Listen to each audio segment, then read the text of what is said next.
ចាđau តាមដុំ20ចា235អាណាអត់ទេដល់3ហើយ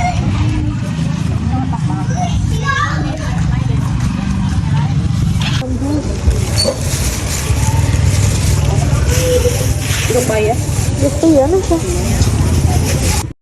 បន្ទាប់ពីទិញស្ដៅទិញអីរួចខ្ញុំក៏មករឹសជាមួយត្រីក្រហមល្អបងប្អូនអញ្ចឹងណា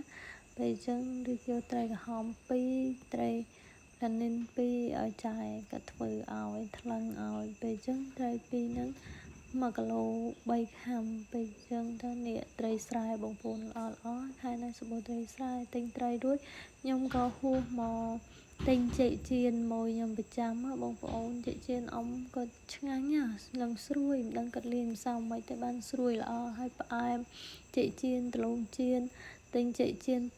500ដលងចៀន1000តែប៉ុណ្្នឹងឯងខ្ញុំអាហារពេលព្រឹកពេលទៅផ្សារគឺមិនដែរចោលទេចេកចៀនហើយនឹងដលងចៀនបន្ទាប់ពីទិញចេកចៀនដលងចៀនរួចមកទិញជាមួយនឹងអូវិនទីនមួយកែវទៀតមួយកែវ1000បងប្អូនអើយផឹកទៅឆ្ងាញ់ដូចគ្នារសជាតិទោះបីរសជាតិវាអត់សូវដិតដូចប្រេនមែនតែឆ្ងាញ់ញ៉ាំតែអាហារពេលព្រឹកហើយទិញរួចយើងញ៉ាំឬក៏មករឹសមួយបន្លែនេះកន្លែងបន្លែចាយ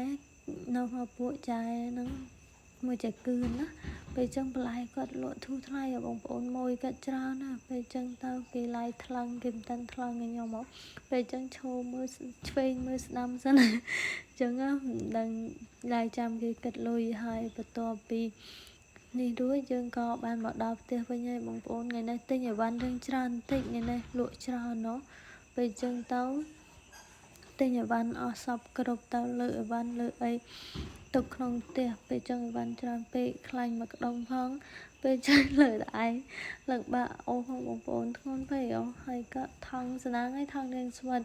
ជីតាំងពីមកពួកដល់ឯណែវាអត់ធ្លាយក្ដុំខ្លាញ់ឡង5លីត្រផងចេះស្នាងបើធ្លាយអីមិនបាច់ទេពុកអីវ៉ាន់អស់ពេលចឹងអានេះពពុះស្ដាយដាក់បញ្ជួរនឹងដៃម៉ូតូរាងស្រាលដែលមិនតង់នៅនឹងការ៉ុងនឹងដាក់កត្រម៉ូតូធ្ងន់ដែរ5គីឡូពេលចឹងទៅរៀបចំឲ្យបានដាក់ក្នុងផ្ទះរួចក៏មកយកកូនចេញពីសាលារៀនណាអូនវាទៅចុះពីរៀនមក10ជាងហើយមានអីយាយដាក់ដៃបានយាយដាក់ដៃពាក់អាវក៏ហមព្រោះអីខែនេះខែល្ងាគេរត់មកហើយគេចុះពីរៀនមកមាត់ដឹងប្រឡាក់អីទេមាត់ដឹងញ៉ាំអីទេថ្ងៃនេះពីអ្នកវាយកូនពេលចឹងថតមួយកូនទឹកចាក់នៅសារីគេសប្បាយចិត្តគេមានអីទេមកដល់ហើយចេញពីសាលានោះយាយក៏ដុបចៅទៀតចៅគាត់ពេលចឹងចេញពីសាលាមកទិញសាច់ជ្រូកខ្លាច់ភ្ញៀវគាត់កំងឡាបសាច់ជ្រូកពេលចឹងសាច់ជ្រូកអ៊ំល្អពេលចឹងគាត់យកអាសាច់ទៅនឹងបានឡាបឆ្ងាញ់គេហៅសាច់ស្អីទេទៅនឹងនឹងវាឆ្ងាញ់ហើយ6ខាំជាងមកដល់ភ្ញៀវកំងមកហូបរៀបចំបើកគេថ្ងៃនេះបិទគេរៀងតឹងទៅបើបាក់ពេលចឹងដាក់ឆ្នាំងចំហុយត្រីក្រហមយើងដាក់ក្រាស្ពៃក្តោប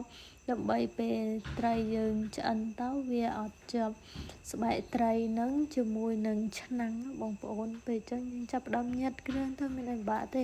មានតែលេងលក្ក្រូចអីទៅហើយយើងរោយស្ករប៊ីចេងរ៉ូឌីបន្តិចទៅគ្រឿងដាក់បន្តិចទៅវាចូលជាតិហើយយើងក៏ចាប់ផ្ដើមបិទគម្របឆ្នាំងដើម្បី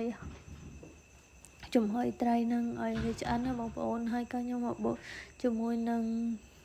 ទឹកត្រីកោះកុងព្រោះអីទឹកត្រីកោះកុងខ្ញុំមិនដែលធ្វើទឹកទេតើភ្ញៀវក៏មកបានខ្ញុំចាប់ដើមធ្វើហើយយើងថែមមួយដើមខ្ទឹមបន្តិចទៅឲ្យវាមានរសជាតិឈ្ងុយឆ្ងាញ់ហើយក៏ត្រីយើងចាប់ដើមឆ្អិនហើយពេលចឹងត្រីវានេះតើរាងឡើងក្រហមបន្តិចតើខ្លោចទេណាបងប្អូនដូចញ៉ាំសាខ្ញុំដាក់ស្ពៃក្តោបពីក្រោមទៅពេលចឹងវាអត់មានប៉ះពាល់អីខ្លោចដល់ត្រីទេវាខ្លោចតែបន្លែនឹងតិចទេហើយយើងដួសយកតែត្រីទៅបាច់យកបន្លែអីរៀបចំដាក់រួចក៏លើឲ្យភ្ញៀវទៅមួយថ្ងៃពេញទៅរបស់ខ្ញុំជីវិតខ្ញុំតែប៉ុណ្្នឹងឯងបងប្អូនហើយពីមួយថ្ងៃទៅមួយថ្ងៃចាតែធ្វើការងារអរគុណច្រើនបាយបាយ